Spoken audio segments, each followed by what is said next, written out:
وہ ایک بزرگ تھے پورے محلے میں نیک آدمی.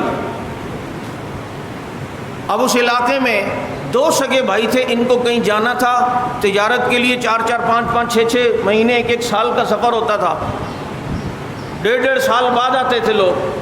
اب ان کی ایک ہی بہن تھی, انہیں سمجھ نہیں آ رہا تھا ان کو کس کے حوالے کر کے جائیں. اسی بزرگ کو کہا کہ ہماری بہن ہے, اپنے گھر پہ ہوگی, آپ نے صرف اسے کھانا دینا ہے اور ذرا دیکھ بھال کرنی ہے کہ ہم آپ پر بھروسہ کرتے ہیں. کہا ٹھیک ہے.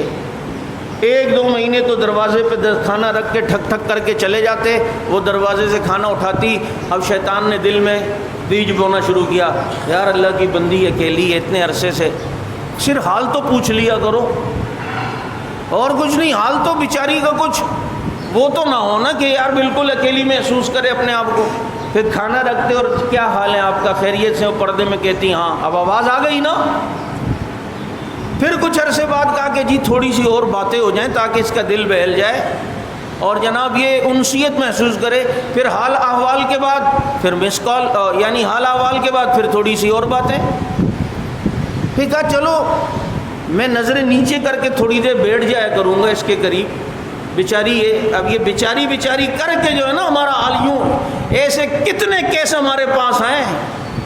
تجھے کس نے کہا ہے تو کسی کے ابا بننے کی کوشش کر اور کسی کی اتنی فکر کر, اکیلی مرتی ہے مرے, تو اپنے اصول میں رہے.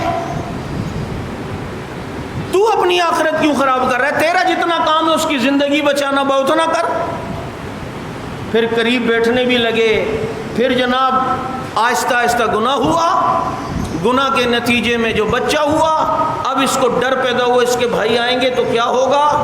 اس بچے کو قتل کر کے دفنایا بھی, اور بعد میں جب اس کے بھائی آئے تو شیطان انسانی شکل میں آیا اور بتایا جی اس بابے نے تو تیری بہن کے ساتھ یہ کیا ہے, بچہ بھی مار دیا, اور بچہ یہاں دفن ہے, دیکھا بچہ وہاں تھا, واقعی قبر اس کی ہے, اور سارا سلسلہ ہوا, اس کو قتل بھی کر دیا.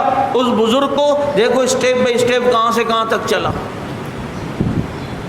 ہر ایک کے اندر یہ چیز نہیں ہے. اس آپ کسی سے ملنا ملانا, یہ وہ چند ایک بزرگوں کی جو باتیں, وہ اپنے نفس کو مار چکے تھے, لیکن جو نفس کو مار چکا ہو, فتویٰ یہ ہے کہ اجازت اس کے لیے بھی نہیں آج کے دور میں, کیونکہ نفس کا پتہ نہیں چلتا کب ابھر جائے. شیخ سعدی رحمہ اللہ نے لکھا ہے نا, ایک آدمی جنگل میں گیا, اس کو پاؤں سے کچھ چیز ٹکرائی, دیکھا تو بہت بڑا رسا, اس نے یوں ہاتھ لگایا, دیکھا تو بہت بڑا سانپ ہے. اب ڈنڈی سے ہلایا, ہلتا نہیں, سمجھا مر گیا.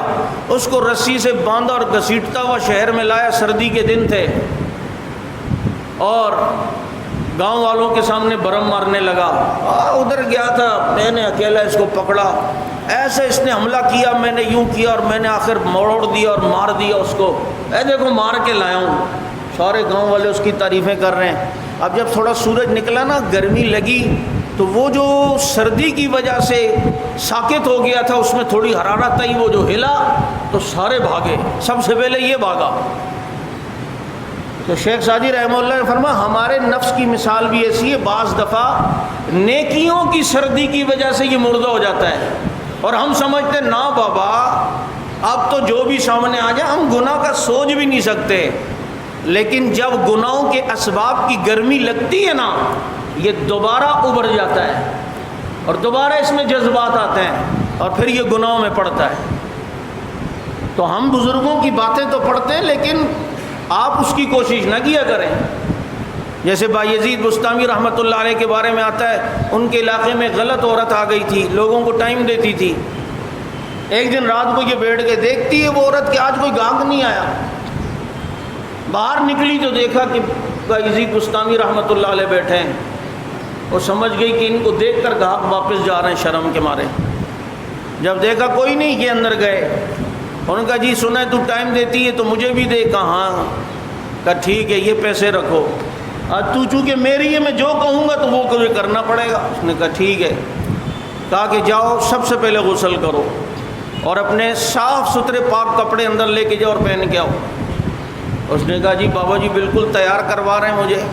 گئی, اندر غسل کیا, کپڑے پہنے, اور کہا کہ مصلی بچھاؤ.